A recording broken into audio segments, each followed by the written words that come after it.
I just want to do a quick video today on the 67 Beetle. Yesterday I swapped the axle seal on the driver's side.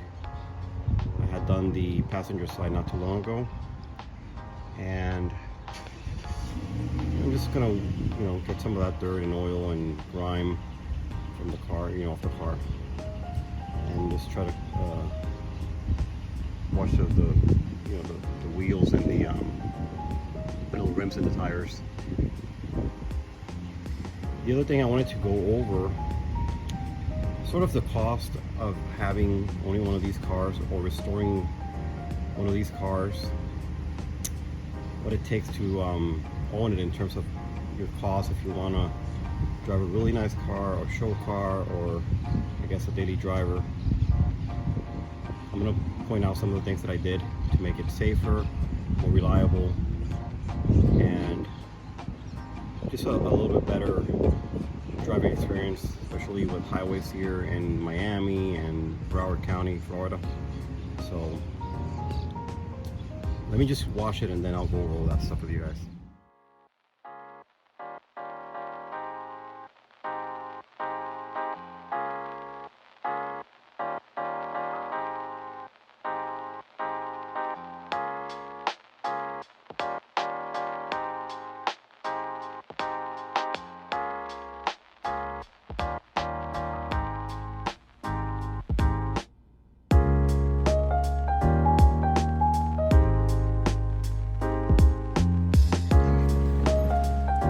Okay, now to go on the things that I did to this car to make it, I guess, drivable and be able to use it on a daily basis, which I practically do. Almost every day. I try not to go out when it rains, but in Miami it rains all the time and it's very unpredictable. As a matter of fact, today it's been a minute of very strong sun, then a minute of rain, which is weird, but it's the way it goes here. When I say weird, it's just weird for most people, not for us, I guess. Anyways, things that I did to the car from when I got it. So the car was blue, like a dark blue, originally from the factory. It was zenith blue. I wanted a black car, although yes, it gets hot in Miami. Most of the time doesn't really bother me. I keep the car in the garage most of the time. Then when I go to work, before was my last job was a parking garage, and then now I have a nice shaded area. But driving it, with the windows rolled down and whatnot, it feels okay. It doesn't really bother me that much. Of course, if you had a lighter color car, it would be a lot cooler, but it's not a big deal. So for the engine, this is a 1600 dual port. The original engine, when I bought the car, I never had the original engine. It had a replacement, same type of engine. It was a Brazilian block, but something happened to it that it started overheating really bad and had to swap it. This engine that I got is, it's just a piece of crap, honestly. Not what I wanted, but it works. It's just not what I was looking for. And it had 0 miles, but I think that, I got it online, and whoever did the work, I think that they just didn't do the best possible job on it. Again, it's reliable and it works. I'm just saying that there's a lot better builders out there. Right now it runs fine. It doesn't overheat. I do have this temperature gauge here, so no issues with that. So one thing that I would recommend for anybody that owns one of these cars and wants to use it daily is to get an electronic module for your distributor. I had the points, condenser and points, and it had a lot of issues with it, a lot. Other thing that you want to do is get yourself a kit to rebuild your carb. I actually purchased this Solex that has been already rebuilt. It looks like new by Bulk Bits, and it really works well. It's actually awesome. I have no issues with it whatsoever. I did for a short time had an Euromax 34 pick 3, and that worked perfectly. I mean, I had no issues with it. I just wanted to go to the Solex for no reason. I mean, honestly, you know, it's just being a snob. That, you know, that one worked perfectly fine. This one works well too. I would get a temperature gauge as well, just to make sure that you're doing, you know, you're not harming the engine.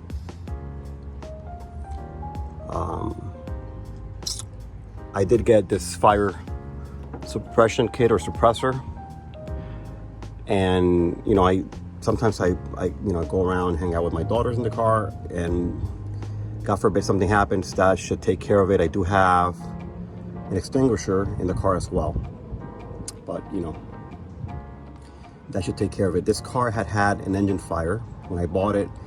The old deck lid showed the signs of the engine fire.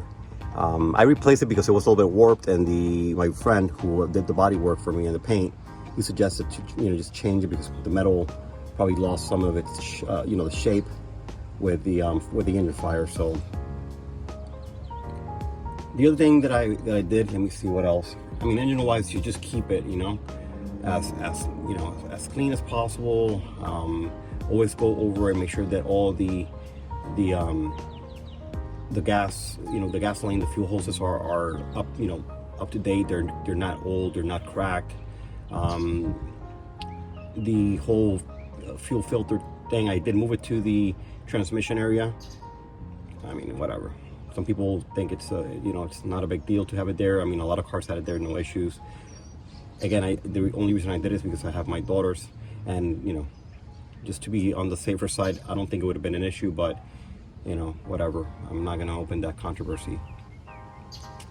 So that's pretty much it. I mean, I think a larger engine helps when I'm driving on I-95 and you know, the expressway, whatever. So that does help, you know, quite a bit here. Always keep your engine oil to the level that it needs to be at, you know, things like that.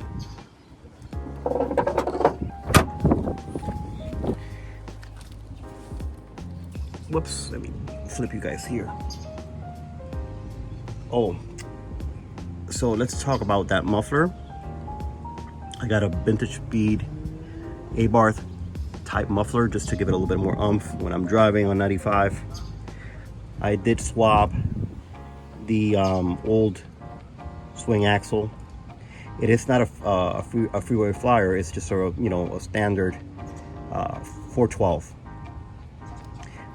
But you know, works well. So I mean, it's fine. I mean, I'm driving 80 miles an hour all the time. You know, it's fine. I did put a compensator for the swing axle, as you can see there. I got the new shocks from Wolfsburg West as well. I just want to have the most comfortable ride and stable ride as possible, especially going at higher speeds. My buddy suggested to put a oil filter, which we did, with the appropriate oil pump. Some people say that's not really necessary. I mean, if you want the engine to last, of course it's going to make a big difference. I mean, it's not something that's going to make it or break it. You don't have to. I just happened to do it because we had the engine out and whatever, changed the oil pump. Possibly not the best spot to put the oil filter in, but you know, it was the quickest and easiest area to mount it for me on. You know, it was just, I don't have a lot of space, so that's where I put it.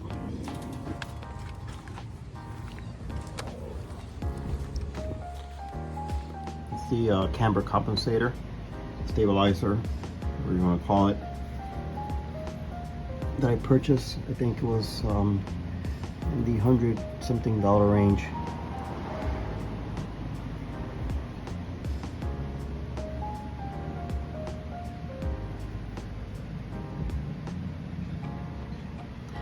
That's the CB Performance oil pump.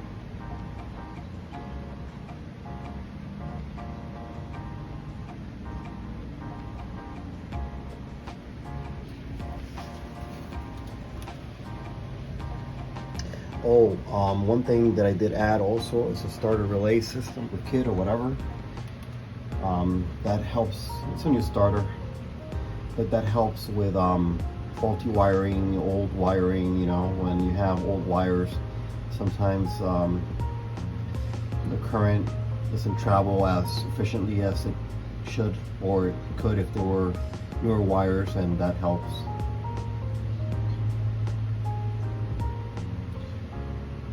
When I bought the engine, another thing that I wanted to point out, the guy did a horrible job with the push rod tubes, and it was leaking. I didn't notice, of course, until it was too late. He put blobs of that silicone as well, which is just awful. But anyways, I put these scat tubes, which it's like a temporary fix, but I've not had an issue at all. So to be honest with you, I think they're great. I mean, at this point, it's been over a year. I've not had any issues whatsoever. No issues to really talk about. One thing I did learn is that, and I learned it the hard way. When you're buying parts, if you, on parts that are crucial, or any parts that, you know, fitting is important, if you buy Chinese crap, or just stuff off eBay or whatever that has, you know, the brand is, there's no brand to it, or there's, you know, just whatever, just junk that you perhaps might have a better option out there of a known manufacturer, or German versus Chinese or whatever. If you have the option to get either the German original part, get that. If you have a name brand that's not well known with a lot of history on the performance of the part, get that as well. If safety is an issue, get the best possible part as well. The coupler, for example, for the steering column, I got one from Wolfsburg West. I didn't get those red ones when I did that. When I worked on that, I didn't get those red urethane ones. They break, they fail, and you can crash. Things like that. Window mechanisms. So if I change both sides, I got the best ones possible. I did get a cheaper one at one point because they didn't have it in stock and it failed. So that's another example. Seals and rubber parts and whatever, get the best possible ones from either, I don't know, what's the name of the, well, Wolfsburg West sells a lot of them. Also, West Coast Metrics. So like the seals, this I got from J-Bucks, and that one was fine. But then I had issues with the front windshield, so I got West Coast Metrics. And some of them are West Coast Metrics here and there. The ones for the bumpers are, but a lot of it is from also J-Bucks, and the ones from J-Bucks, I would tell you right now, they're not as good. So they cause issues when installing, fitting, and whatnot. Might be a little bit cheaper, not always. Sometimes the difference is really negligible, but you pay for it in terms of quality, fitment, and the amount of work you're gonna have to put in to get that part to fit.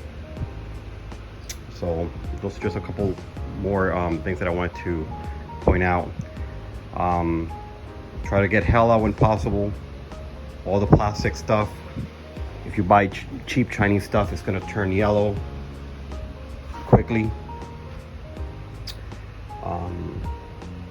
And honestly, I just cannot say that the price difference is that big. That's not that huge when it comes to a lot of the the little parts that you're going to be replacing in these cars. I also have the larger diameter sway bar.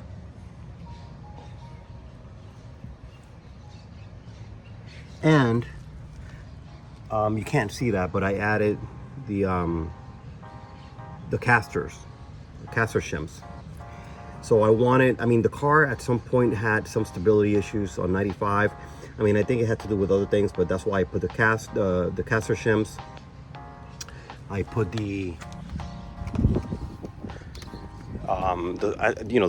compensator, the swing axle compensator, and I did the the whole thing to try to stabilize a little bit. This car is like solid as a rock right now. It does not sway anywhere. It's just straight, goes straight as an arrow. I have no issues. It would have to be very windy to really notice any weird movement. So right now it's fine.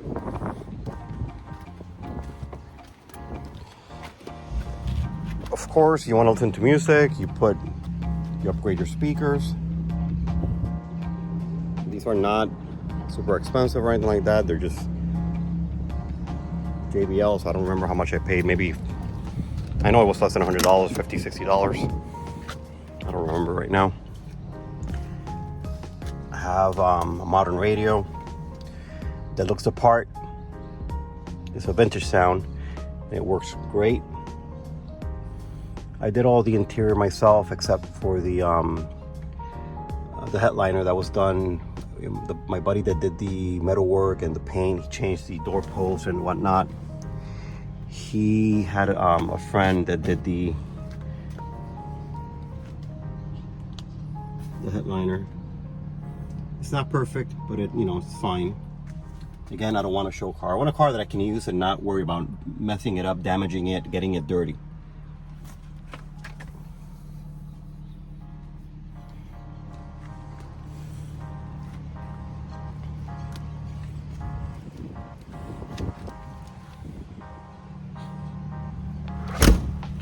So these cars, when you start adding it up, it could get very expensive.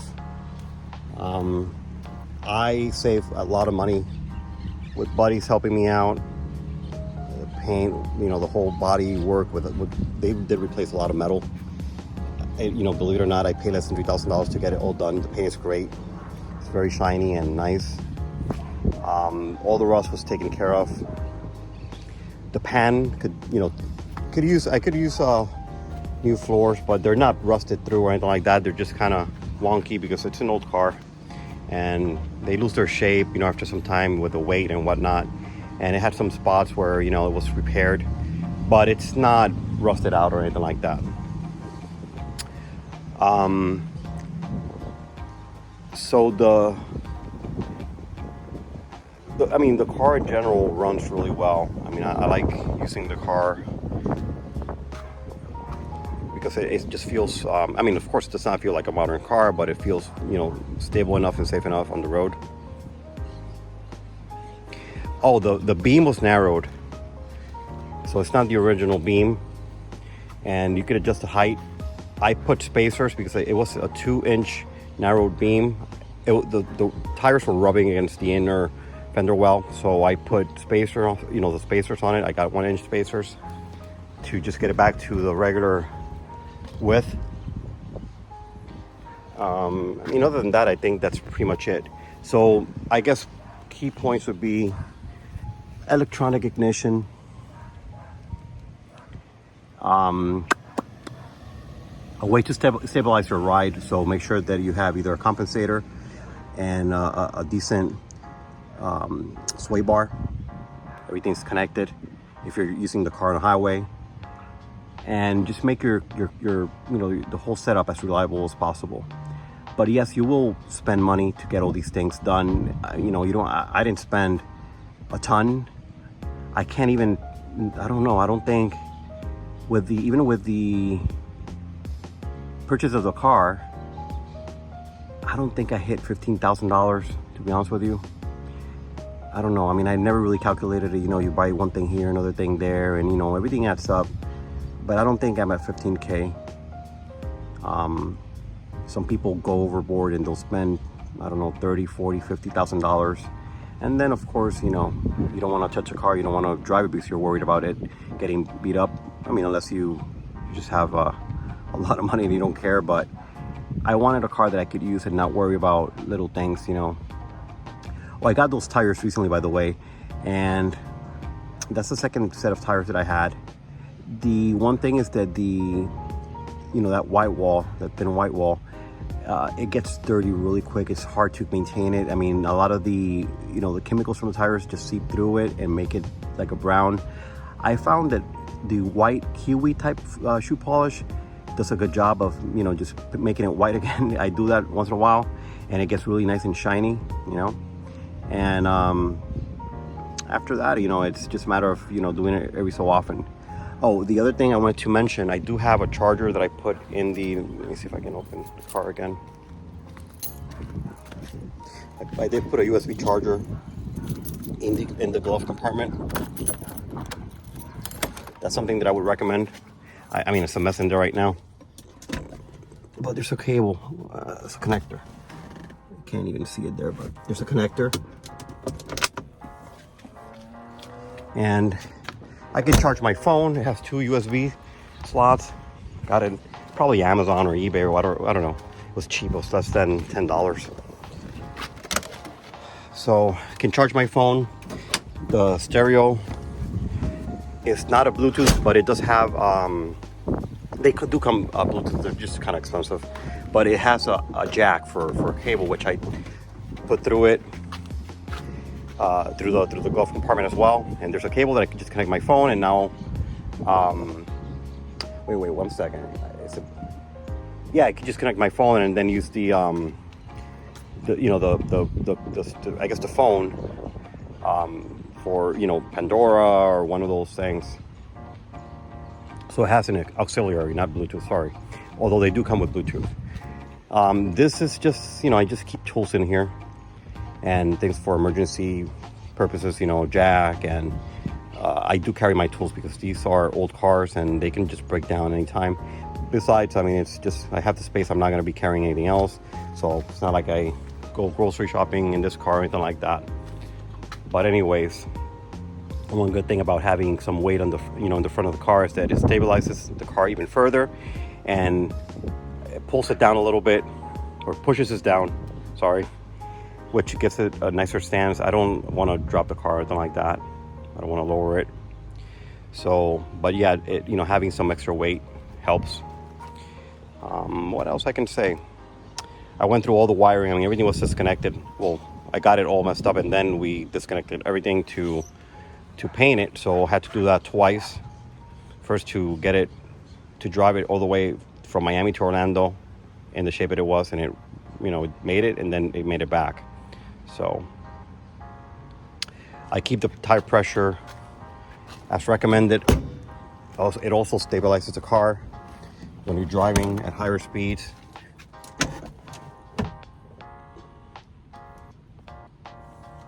So 16-24 or 17-26 for a fully loaded car.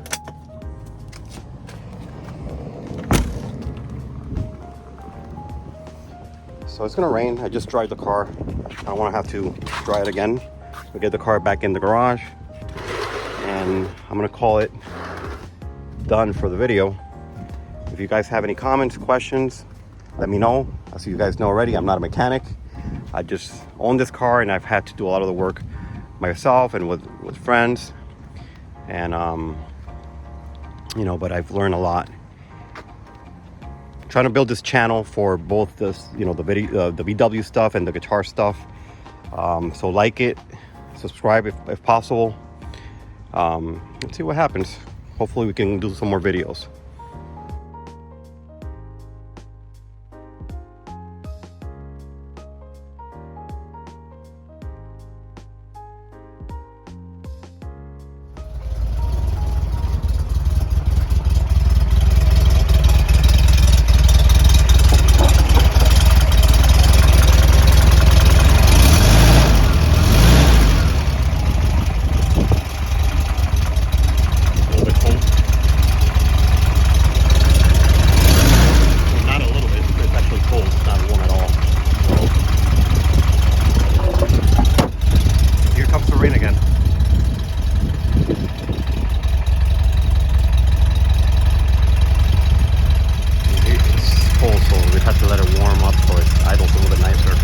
Anyways, it's gonna rain again.